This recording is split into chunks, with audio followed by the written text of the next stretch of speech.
नमस्कार दोस्तों, आप सभी का बहुत बहुत स्वागत है हमारे YouTube चैनल में। आज की इस वीडियो में हम चर्चा करने वाले हैं 15 अक्टूबर और 16 अक्टूबर 2020 के धनु राशि फल के बारे में। धनु राशि के लोगों के लिए ये 2 दिन कैसे रहेंगे और इन 2 दिनों में ग्रह नक्षत्रों में क्या परिवर्तन होगा, क्या योग बनेगा और ग्रह आपकी दिनचर्या को किस तरह से प्रभावित करेंगे। साथ ही जानेंगे दोस्तों आपकी करियर, व्यापार, व्यवसाय, शिक्षा, स्वास्थ्य, पारिवारिक जीवन, प्रेम जीवन, दाम्पत्य जीवन सभी के बारे में। दोस्तों आगे बढ़ने से पहले आपसे निवेदन है, हमारे YouTube चैनल को सब्सक्राइब कर दें, पास ही बने घंटी के बटन को दबा दें। दोस्तों वीडियो को अंत तक ज़रूर देखें। जानते हैं इन 2 दिनों में क्या तिथि होगी, क्या नक्षत्र होगा और कौन से योग बनेंगे। बात करते हैं सबसे पहले पंचांग की। 15 अक्टूबर दिन गुरुवार रहेगा। त्रयोदशी तिथि वह 8:35 तक रहेगी। उसके बाद चतुर्दशी शुरू हो जाएगी और ये शाम 4:54 तक रहेगी। उसके बाद अमावस्या लग जाएगी। ब्रह्म योग 10:18 तक सुबह तक रहेगा। उसके बाद इंद्र योग अगले दिन 6:06 तक रहेगा। उसके बाद वैधर्ती योग शुरू हो जाएगा। उत्तरा फाल्गुनी नक्षत्र 5:58 तक रहेगा। उसके बाद हस्त नक्षत्र शुरू हो जाएगा। चंद्रमा कन्या राशि में विराजमान है, सूर्य भी कन्या राशि में ही विराजमान रहेंगे। दोस्तों आज का अभिजीत मुहूर्त यानी शुभ समय रहेगा 11:43 से 12:29 तक और आज का राहु काल का समय रहेगा 10:11 से 10:57 तक।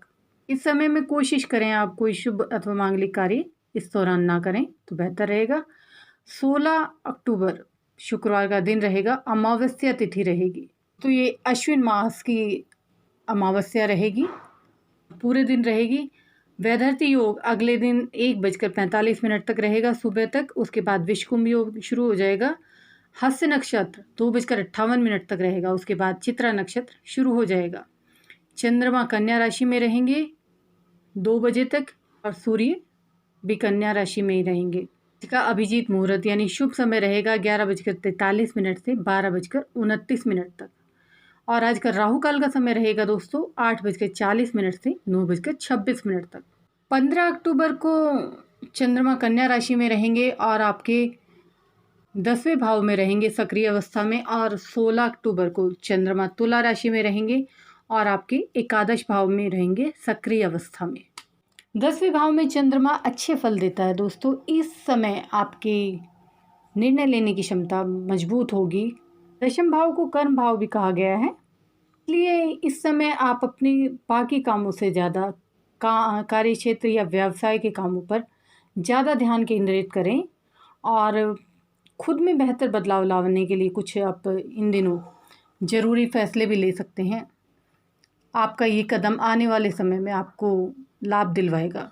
धनु राशि के जो विद्यार्थी शोध कार्यों में लगे हैं, PhD कर रहे हैं या किसी विषय पर रिसर्च कर रहे हैं, उनके लिए ये समय अच्छा रहेगा। इस दौरान उन्हें सफलता मिल सकती है और इस समय आप आध्यात्मिक और धार्मिक विषयों में रुचि भी ले सकते हैं।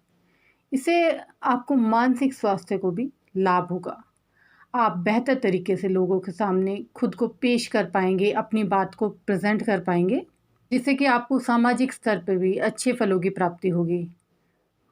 पिता के साथ यदि आपका कोई मनमुटाव चल रहा था या कहासुनी हो गई थी तो वो भी इस समय आपको दूर होती हुई नजर आएगी। 16 तारीख को चंद्रमा आपके एकादश भाव में रहेंगे। एकादश भाव में आपको आर्थिक लाभ होगा, इसे लाभ भाव भी कहा जाता है और आपके कई अटके हुए काम इस दौरान पूरे होते हुए आपको नजर आएंगे। बुध का गोचर आपके एकादश भाव में पहले ही हो चुका है, तो इससे आर्थिक स्थिति आपकी मजबूत बनेगी। कुछ लोग पार्टनरशिप में बिजनेस शुरू करने की सोच रहे थे, इस समय कर सकते हैं, उनके लिए बेहतर रहेगा। आने वाले 17 अक्टूबर को सूर्य का गोचर भी आपका एकादश भाव में ही होगा। तो दोस्तों ये समय जो होगा आपको इससे जीवन में प्रगति मिलेगी, हर तरह से लाभदायक रहेगा। जीवन साथी से इस समय आपके मधुर संबंध रहेंगे। प्रेम जीवन की बात करें तो प्रेमियों के लिए भी इस समय बढ़िया रहेगा। समय आप अपने प्रेमी से अधिक बातें करने से बचें।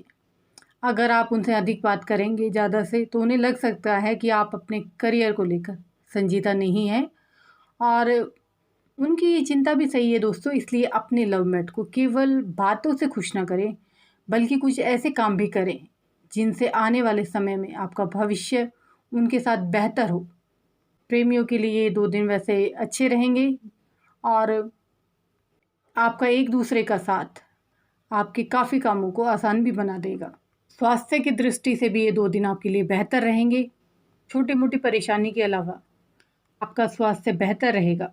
दोस्तों 16 अक्टूबर को आश्विन अमावस्या भी है, तो इस अमावस्या का भी विशेष महत्व माना जाता है और इस अमावस्या को कई परेशानियों और दुखों के निवारण के लिए भी जाना जाता है। मान्यता है कि अधिक मास की आखिरी अमावस्या को दान करने से जीवन में कभी धन की कमी नहीं रहती है और अमावस्या पर भूखे को भोजन कराने से आपकी शारीरिक संबंधी परेशानियां दूर होती है। इस दिन गंगा स्नान का विशेष महत्व है। अगर आप नहीं जा पाते हैं तो आप घर पर ही गंगा जल की कुछ बूंदें डालकर स्नान करें। इस दिन भगवान शिव और माता पार्वती का पूजन करें। अमावस्या पर सूर्योदय से पहले भगवान सूर्य को नारायण को जल अर्पित करने से भी दरिद्रता दूर होती है। इस दिन पितरों का स्मरण कर गाय को हरा चारा खिलाएं, इससे पितर प्रसन्न होंगे। कुछ उपाय हैं जो आप कर सकते हैं और अपने घर में सुख शांति का वास करा सकते हैं। दोस्तों हर इंसान को आप ध्यान देकर सुने, बच्चों की बातों को भी अनसुना ना करें, इससे वो डिसअपॉइंटेड हो जाते हैं, निराश हो जाते हैं। ऐसा हो भी सकता है कि आपको अपनी किसी बड़ी समस्या का समाधान भी मिल जाए। आपका कोई पड़ोसी अगर आपसे धन उधार मांगने आता है तो दोस्तों यही सलाह रहेगी कि आप उसकी विश्वसनीयता अवश्य जांच लें कि वो पैसे वापस देगा या नहीं देगा। कहीं ऐसा ना हो आपका पैसा फंस जाए।